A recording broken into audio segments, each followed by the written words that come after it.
1 out of every 6 Americans does not use a seatbelt. Second, of the 23,500 people who lost their lives in a passenger vehicle last year, over half were not belted. We hear a lot these days about cancer and heart disease because they kill too many Americans. But what if the problem of highway deaths was considered a public health problem too? If you could take a pill every day that you knew would keep you from getting cancer or having a heart attack, you would probably take it. There are no magic pills for surviving these two diseases, but there is a guaranteed way to improve your survivability in the event of a car crash: buckling up. I'd like to show you a video that graphically displays the danger of riding in a car without your seatbelt. Do you remember the chocolate? Yeah, of course. Thank you.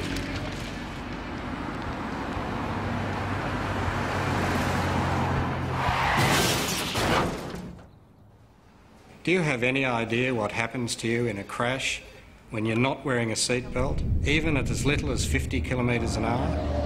As the car decelerates, you leave your seat and smash into the windscreen. Shockwaves ripple through the brain, instantly damaging cells. Your body is like a pinball bouncing off the dash, roof and seats.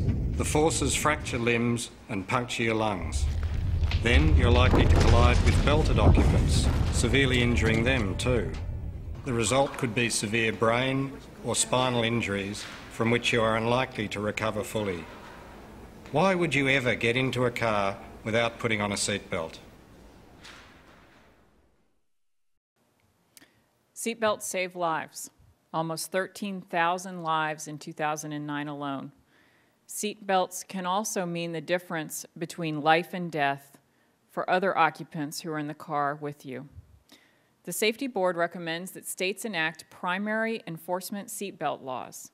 A 2010 survey by the National Highway Traffic Safety Administration found that seatbelt use is 12% higher in states with primary enforcement laws than in those with secondary laws. As you can see, indicated in green on the map, only 31 states in the District of Columbia have primary seatbelt laws. There are still 19 states that need to take action. Seatbelts save lives and prevent injuries for adults. But we must also think about how to protect our smallest passengers too. So for 14 years, the NTSB has been asking states to mandate that children under 8 travel in child safety seats or booster seats. We've made great strides in amending our child passenger safety laws to better reflect best practices, but we still have a lot of work to do. 18 states need to strengthen their child passenger safety laws, and 3 states, Arizona, Florida, and South Dakota, have no laws in place requiring booster seat use.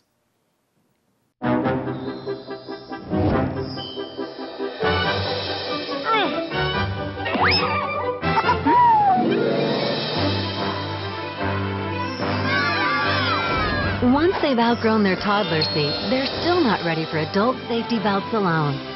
4'9" is the magic number. Until then, kids need a booster seat. Make sure your little pumpkin gets there safely. Visit boosterseat.gov. As you can see, we get some great help with PSAs in getting our message out. And because of those educational efforts, parents are putting their youngest children in safety seats. And the statistics show that this is making a difference. Since 1997, crash fatalities for children under the age of 5 have dropped by 25%. Unfortunately, the statistics don't show the same gains for children ages 4 to 8. We need to get out the message. Booster seats are simple, affordable, and they can reduce fatal injuries by 54%. This is Jaden, and he is 7 years old. And as you can see, the adult seat belt does not fit Jaden properly. It's cutting him across the neck, and it's sitting over his stomach or his soft tissue. But if we give Jaden a boost using a booster seat, The shoulder portion of the seatbelt fits comfortably across his chest, and the lap portion of the seatbelt is going to fit him low across his hips, not on his belly. In a few months, Jaden is going to turn 8, but Jaden may still not be ready to move out of his booster seat until he's just a little bit taller and the seatbelt fits him properly. As part of our continuing focus on children's safety, on December 9th, the NTSB is holding a one-day public forum on child passenger safety in the air and automobiles. We hope this forum will empower parents and caregivers to use size-appropriate child restraints every time their children travel, whether in the air or on the roadways.